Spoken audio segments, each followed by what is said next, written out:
दूसरी बात मैं कहना चाहूंगी, आप हर जगह ईडी भेज देते हैं। शाजिया, आपको चुनौती दे रहे हैं, हर जगह ईडी जाती है, इनके केस में ईडी कब एंटर करेगी? देखिए, अब भ्रष्टाचार होगा उसके घर में ईडी जाएगी और जाना चाहिए। मैं तो उन लोगों में से हूं जो अन्ना हजारे आंदोलन से जुड़ी हुई हूं। जब अन्ना हजारे आंदोलन भी बहुत छोटा सा था, मैं तो बहुत खुश होती हूँ जब ईडी जाती है। मुझे बड़ा अफसोस होता है तीन विधायकों के घर ईडी कब जाएगी ये पता लगाने के लिए कि ये इनके पास जो 48 लाख का कैश आया है कहां से आया? अगर आप उस ईडी का, अगर आप संजय राउत से का ताल्लुक की बात कर रहे हैं, तो 1000 करोड़ का जो गरीब लोगों के लिए पत्र चौल की बात है, उसकी बात हो रही है। और बहुत जरूरी ईडी गया। क्या आपको अच्छा लगता है कि देश के नेता ऐसे करते? महाराष्ट्र ऐसे राज्य में या किसी भी राज्य में ऐसे करेंगे? संजय राउत से नहीं जोड़ रहा हूं। राजनीति अलग है, मैं संजय राउत से नहीं जोड़ रहा हूं। आपने जोड़ के देखा ना ईडी वाला? आप कहते हैं ना कि जहां मनी लॉन्ड्रिंग महाराष्ट्र से नहीं, आपने जोड़ के देखा ना ईडी वाला मामला? और आपने इससे पहले एकनाथ शिंदे हमारे जो मुख्यमंत्री बने, उनका मामला भी जोड़ के देखा। तो मैं भी आपको जोड़ के बताना चाहती हूँ ना, आप तो जोड़ सकते हैं इल्जाम लगाने के लिए, तो मैं भी ईडी को जाना चाहिए ना, जोड़ सकती हूँ। भाई निशिकांत दुबे कह रहे हैं कि ईडी को जांच करना चाहिए। झारखंड के आपके बीजेपी के नेता कह रहे हैं ईडी को जांच करना चाहिए। ये पैसा कहां से आया? उन्होंने ये भी कहा ईडी को भी जांच। आपको लगता नहीं इन्फोर्समेंट डायरेक्टरेट का मामला है, इतना कैश पकड़ा जा रहा है, हाँ। सीबीआई को इसमें आना चाहिए। आपको नहीं लगता है? बिल्कुल, मैं तो चाहता हूं आए।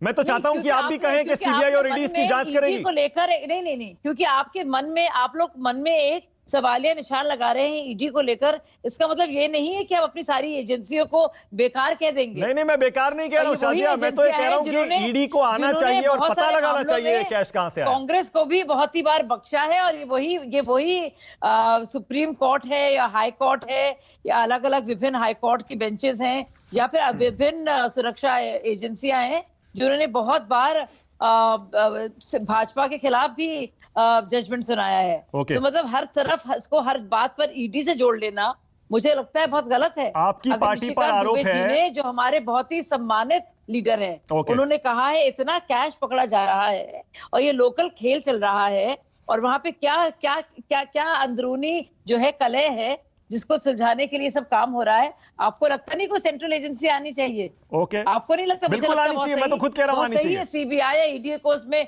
होना चाहिए। कैसे हो सकता है इतना कैश सारी खरीदने के लिए? बिल्कुल होना चाहिए। अच्छा, आप पर आरोप यह लगा रही है कांग्रेस पार्टी 10 करोड़ दिए गए, 10 करोड़ का प्रॉमिस किया गया और अगली सरकार में मंत्री पद देने का भी वादा किया गया। जो कांग्रेस ने एफआईआर कराई है रांची में, उसमें यह आरोप लगाए हैं और उसमें हिमंता बिस्वा शर्मा का नाम लिया गया है बहुत क्लियरली।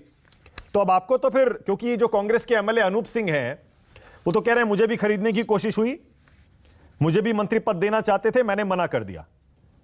और उनको वो ये कह रहे हैं कि सवाल ये है, दिल्ली में बैठे नेताओं के आशीर्वाद से ऐसा हो रहा है। तभी उन्होंने कहा नहीं, अगर पकड़े नहीं होते तब वो क्या बोलते? सवाल तो ये है ना, जो पकड़ जाते हैं तो सब कुछ बोल लेते हैं। सबसे ज्यादा दिक्कत की बात तो ये है, और सवाल ये है कि सबसे ज्यादा बिकने को तैयार हमेशा की तरह, आप मालूम नहीं कौन उन्हें खरीद रहा है। मैं इतना कह सकती हूँ कि आप सिर्फ और सिर्फ भाजपा को पर ये सवाल पूछना, जबकि आप जानते हैं कितने और प्लेयर्स हैं। आपने बताया था ना कौन कौन खिलाड़ी हैं, कौन कौन इस गेम में हैं, तो बहुत वहां के अंदर के प्लेयर्स से पूछिए आप, आपको कुछ बहुत ही रोचक जवाब मिल जाएंगे। आनंद माधव,